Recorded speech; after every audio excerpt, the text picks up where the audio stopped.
I looked at my father's bank account and saw almost $600 million in it. His heart seemed to stop beating, and then it began to pound as if it was trying to break out. Money. Money I couldn't even dream of. They seemed to hypnotize me with their silent radiance, promising freedom and security. But this moment of triumph was overshadowed by the weight of loss. My father, the only one who was always there for me, who supported me and never turned away, left this world, leaving me alone with this wealth, as if with an unsolved puzzle. As I stood over the silent numbers on the screen, another truth weighed down on me, heavier than any sum. As soon as I realized that this capital could allow me to start over, break away from my past, my husband came home. There was a strange, cold expression on his face, and I felt uneasy when he casually said that he wanted a divorce. He said it so easily, so dispassionately, as if he was demanding an account for a failed business project. I felt a cold wave spreading in my chest.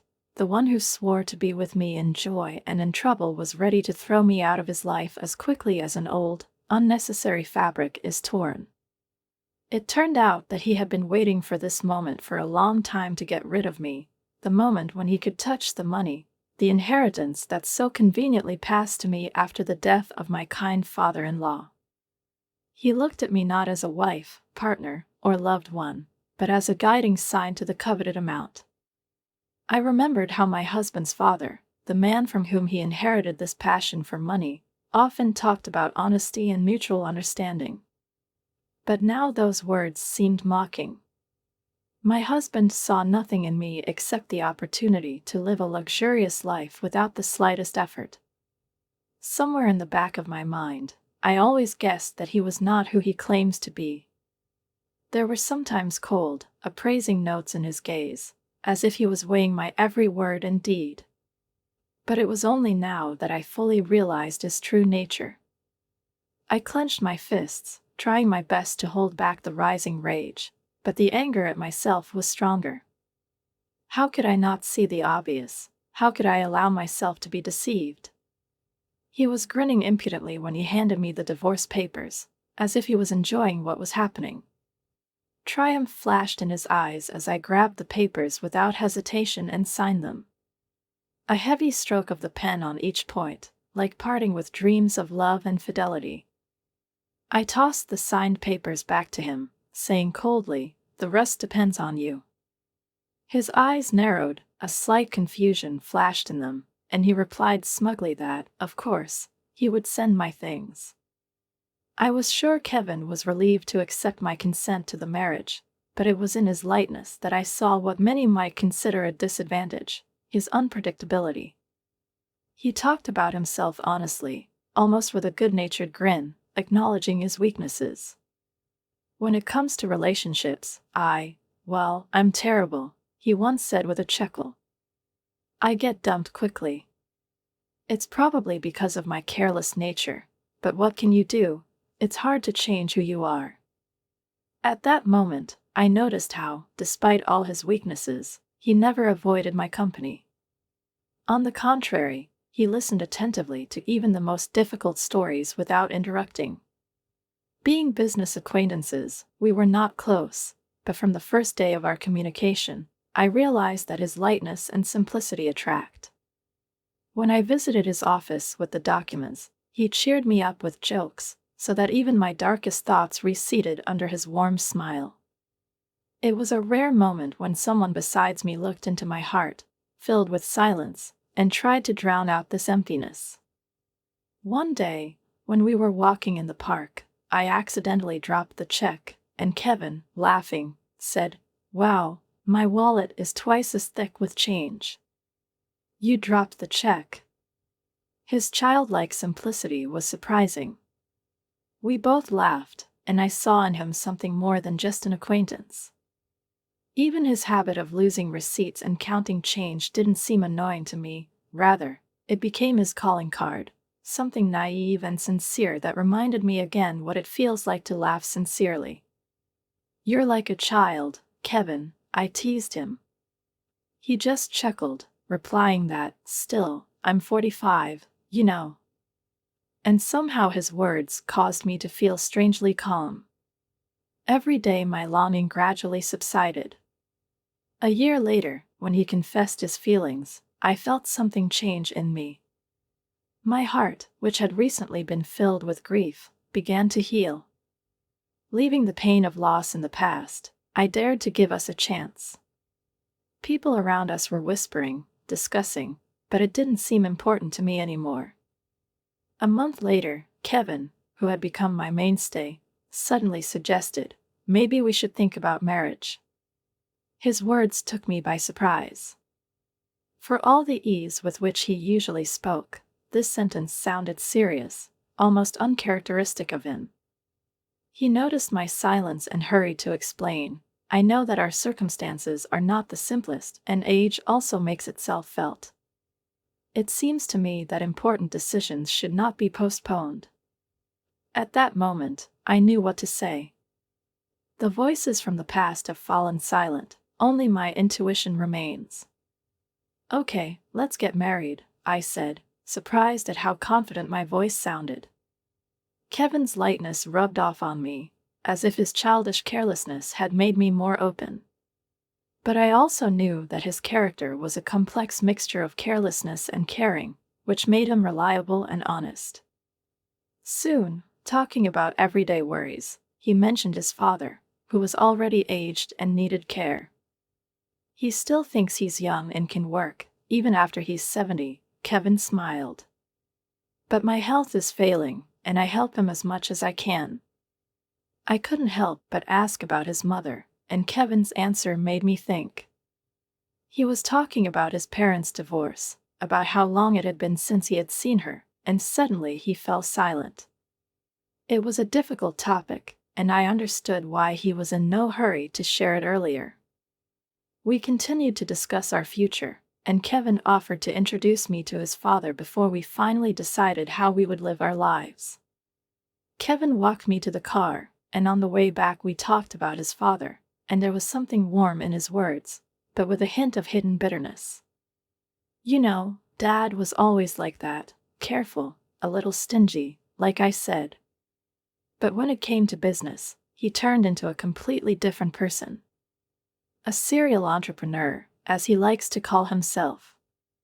He opens companies, develops them to success, and then sells them and takes on something new, Kevin said with a note of admiration in his voice, as if talking about some childhood hero. I tried to imagine such a person, restrained, economical, but at the same time willing to take risks and decisive in business. Kevin's father was clearly used to following a certain lifestyle, where every expense was under strict control. I realized that Kevin inherited from him this ability to combine ease with efficiency, to be the center of attention, but at the same time to stay a little apart, not always sharing his thoughts and desires. He could afford anything. To build a mansion in which you could easily get lost. But instead, he lives in this house, which seems luxurious only from the outside. Kevin smiled, adding, you would like to see him enter his small workshop on the ground floor. He has always worked with documents, drawings, not trusting electronic files, and it seems that only there he feels really comfortable. And you've never been involved in his companies? I asked in surprise, realizing that Kevin's father seemed to be deliberately distancing his son from his business. Kevin sighed with a barely perceptible shrug. No, Dad has never involved me in his business. He always thought that I should start from scratch, just like he once did. He says I need to earn my place in the world, just like him. The only thing he spoils me with is permission to live in his house, Kevin chuckled, but there was something in his eyes that I couldn't immediately identify. Perhaps it was resentment, perhaps an admission that, oddly enough, there was a lesson in this. I listened to him, trying to imagine myself in his place, and it became clear to me that Kevin was burdened by the lack of intimacy with his father. An adult man who had passed through many trials, he still somehow aspired to the recognition of his father, like a child waiting for approval for every, even the smallest success. Do you think that made it harder for you to achieve your goals? I asked cautiously, feeling that this question might hurt him. Kevin thought for a moment before replying, I guess so. When you know that you have support, you move forward more confidently. But I've learned to be careful and independent. And, it's not that bad. Although sometimes I think that everything could have been different. We continued on our way in silence, and I felt a new depth gradually opening up between us, not yet familiar to me. I sighed with restraint, realizing that the upcoming conversation was inevitable. Kevin was lying on the couch, comfortably ensconced among the pillows, and lazily watching TV. His gaze was focused on the screen, as if he hadn't noticed my concern. I stood in the doorway for a while, looking around the room, which looked more and more like a bachelor pad than the cozy family home I had imagined. Kevin, I began, not trying to hide the slight irritation in my voice. We agreed that you would do household chores if I worked. After all, it was your decision. He looked away from the screen and looked at me with a tired expression on his face, as if everything I said was just another tirade not worth paying attention to. I know, I'm just a little tired today. Dad asked me to help him in the morning, and then I lost track of time. I looked at him intently. His words seemed light, and I couldn't help but notice that he didn't look tired, rather relaxed. But it wasn't hard to at least cook dinner or clean up the kitchen, Kevin, I said quietly, trying not to get annoyed. You said you wanted to take care of your father, devote your time and attention to him. But that also includes taking care of the house. He smiled faintly, as if my words hadn't awakened any shame in him. Don't worry, I'll do it. I just didn't have time today. We've only been living together for a month. I'll get used to it. You know I'm not such a bad husband, he added with a wink, as if hinting that this whole situation is not as serious as I perceive it to be.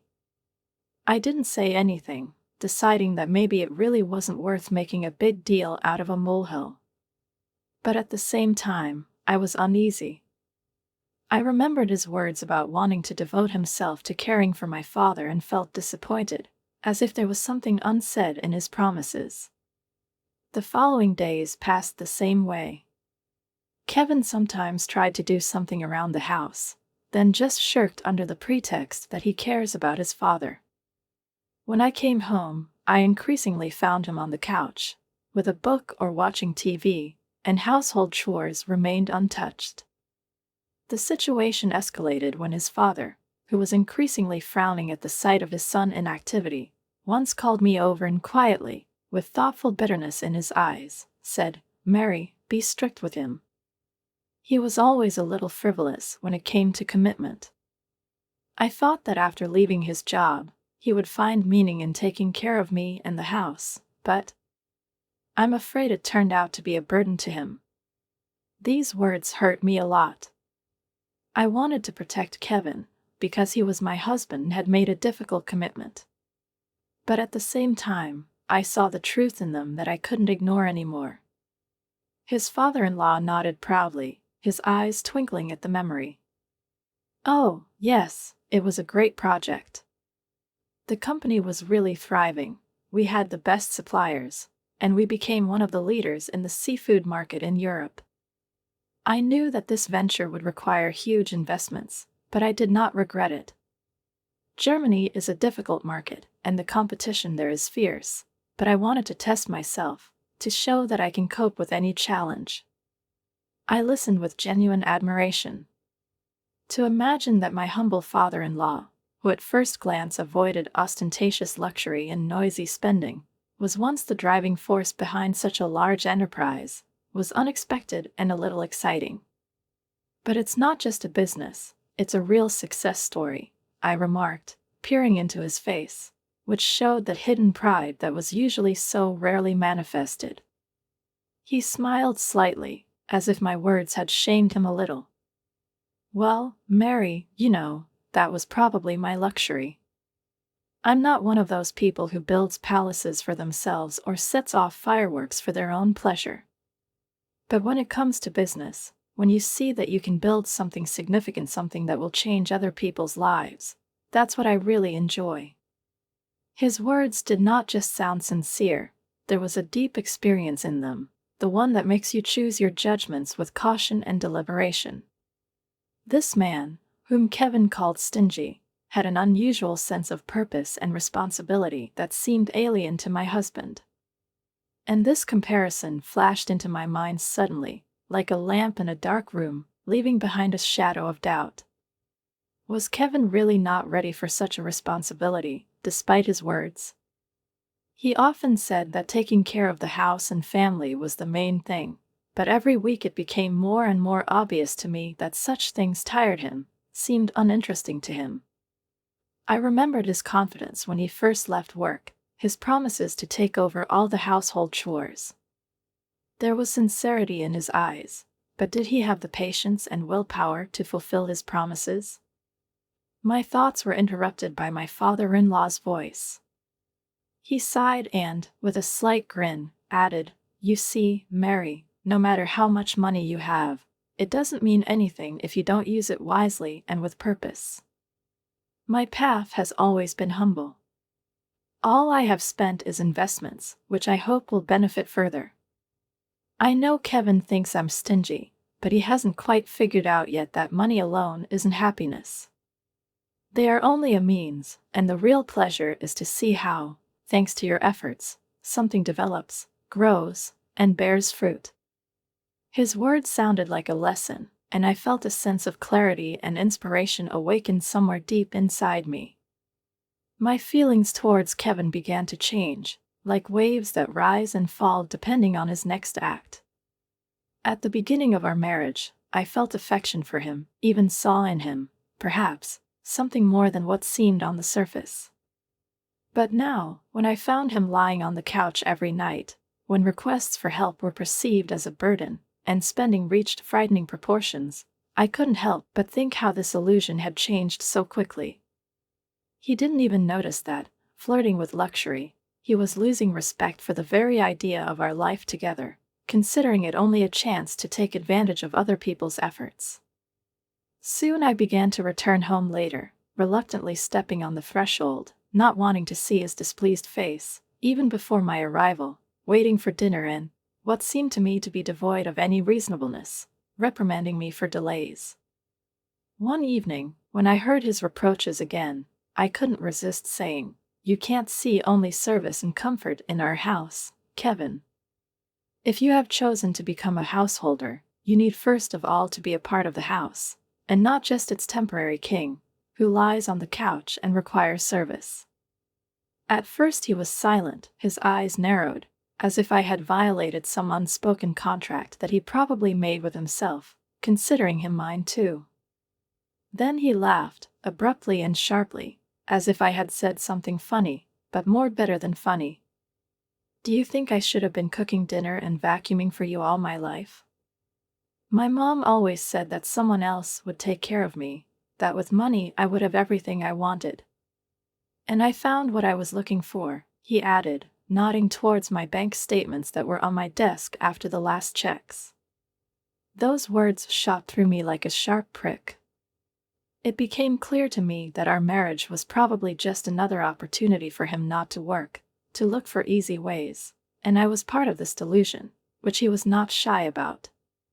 He had no inner respect for what I had put into our lives, for the independence that I was moving towards after going through a lot of difficulties. Disgust welled up in me, but the thought of my test stopped me, kept me within the limits of patience. I understood that if I had left, David would have been left with a son who cared more about his fleeting whims than about his aging father. That night, I stayed in the living room longer than usual, dealing with financial matters that Kevin found unimportant.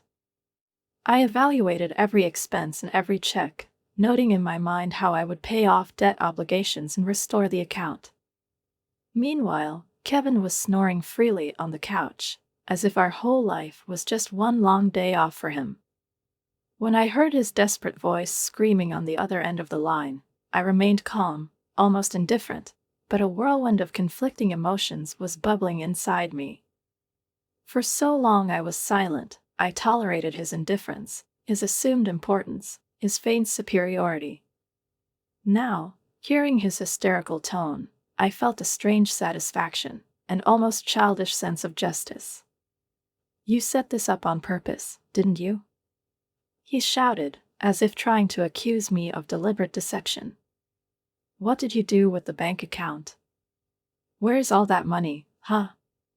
You said Dad's bill was huge. There are not 1 million, let alone 600 million. I just smiled a little, imagining him rushing around the room now, stunned and humiliated by his own greed. There was confusion and resentment in his voice on the phone, as if the world he surrounded himself with had suddenly collapsed in 1 second. "Kevin," I said calmly, trying to keep my voice as calm as possible. "Apparently, you were wrong about your father. Apparently, you've never understood him at all." "What are you talking about?" His anger turned to bewilderment, and a painful note appeared in his voice. "My father always said that he was saving up for the future, that it was all for me. Are you saying that he tricked me? That he was lying to me?" Now there was silence in the receiver, only his heavy breathing could be heard, as if he could not come to himself in any way. Involuntarily, a memory came to mind of how my father-in-law, a restrained, reliable man, conscientiously helped around the house and tried to make my life easier. I imagined his calm gaze and proud bearing, the exact opposite of his spoiled son, whom he probably didn't even trust deep down. All this time, he may have seen Kevin as a weak man, used to only taking, but unable to give anything away. "No, Kevin," I replied, trying to speak softly but firmly. "Your father didn't lie to you. He was a wise man and did what he thought was right. Maybe he knew you better than you think." At the other end, I heard some kind of hissing. Kevin, apparently, restrained his emotions, and then whispered with a tear, as if there was a lump in his throat. You don't understand anything. He deceived me. It's impossible for him to leave me like this. We've always been close. He couldn't." At that moment, I felt inner peace, as if the long-awaited justice had finally overtaken Kevin. He, who used to consider himself a kind of prince, heir to wealth and power, saw for the first time how fleeting his illusions were. "You thought that money would always revolve around you, that your father's inheritance would give you the right to continue living in idleness," I continued. "But you know, Kevin, maybe now you'll start seeing things the way they are." Kevin fell silent, and in the silence, I suddenly felt an involuntary laugh begin to rise to my lips. Quiet, but full of relief and celebration. All those humiliations that I went through, all those sleepless nights, all the moments when he treated me like an ATM, turned into this calm, almost meditative feeling. Kevin became silent, depressed, in a way I had never seen him. I felt light. I heard his heavy, ragged breathing, like a man who suddenly realized that the ground beneath his feet had cracked. He, who used to consider himself the sole heir to a multimillion-dollar fortune, suddenly faced a bitter reality. His ambitions and dreams of luxury crashed against the wall of his father's foresight and common sense. It was his first real encounter with the harsh truth of life, and I decided not to make it easier for him by responding with the same calm determination.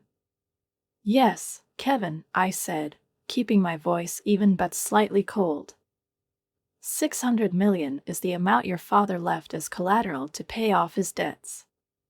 As you can see, he was not a careless rich man, as you may have thought. He was a man who was trying to create something significant, albeit not without risk. This debt is his own legacy, if you want to say so. But those 80,000 are all that's really left to you." 80,000? He said it as if the numbers themselves caused him bewilderment and horror.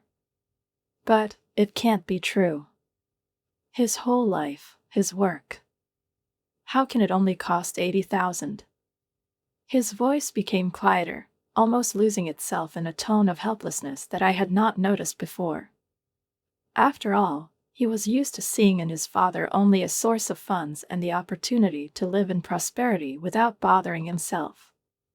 Now, in the face of the whole truth about how carefully his father planned his finances and where he directed his fortune, he seemed to be in a broken trough. I saw that he did not understand at all what responsibility meant, not to mention that his father's duty was not a whim, but the result of his labors and risky decisions, which he considered worth creating something of his own, perhaps valuable to him personally. Kevin, I continued, slowly, holding back every word. Your father knew the value of his money and was not afraid of taking risks. He was not the kind of person who would save millions just to keep them gathering dust in a bank. He wanted to create something of his own, something significant, although not everything turned out as he planned. This money is not just numbers in a bank account. This is his life, his aspirations, his work. But how? Kevin did not find what to answer. The words did not come, and I could almost see how he was getting lost, confused in his ideas about wealth and reality. After a brief but tense pause, I continued, a little more gently, although still holding back the inner sarcasm. And by the way, yes, he left you 80,000. Maybe he was hoping that you could use them, maybe even appreciate them. This is your inheritance. But the 600 million that you tried to take away is not available to you. They will go to pay off his debt that was originally intended. Your father knew what he was doing when he trusted me to manage these things. My ex fell silent, and I felt something like awareness grow in him, albeit belatedly. Immediately after our conversation, full of rude reproaches and disappointments, he did not call again. Apparently, he realized the futility of his attempts and fully felt the consequences of his impulse. This conversation left me with a strange feeling of relief, as if with his voice I finally closed a difficult chapter of my life. And a completely new path opened up ahead, free from unnecessary dramas and burdensome expectations. For the first time in a long time, I could feel that every step I took now belonged to me and no one else. In the evening, returning to my cozy, albeit small apartment, I looked around the space, which, unlike the previous house, was filled with meaning. Here, every subject was chosen by me, and there was no place for old memories, only my own story, which was now being built on a blank sheet. I felt this release almost physically, and recent events filled me with confidence, as if my father-in-law's voice, left in my memory, whispered instructions to me. His image, his desire to work, his willingness to take risks, all this has now become an invisible support for me. The $40,000 that my kind father-in-law had left me was flickering in even numbers in the bank account. This money was more than just a sum for me. I decided not to spend them, partly because they had become for me a symbol of the trust and support left to me by this person. He always talked about money as something temporary that comes and goes, but never replaces true values. When I saw these numbers on the account, it seemed to me that I had a small piece of his wisdom, part of his continuous path that connected us even after he left. These thoughts, imbued with his wisdom and care, gave me strength and confidence in every new endeavor. The work that used to seem sometimes tedious and routine to me was now perceived differently. I drew inspiration from it and the opportunity to move forward. It was as if his love of life and efficiency had been passed on to me along with this modest inheritance. I began to work with double diligence, realizing that now my efforts would lead me to success, and no one would take away from me what I would achieve on my own.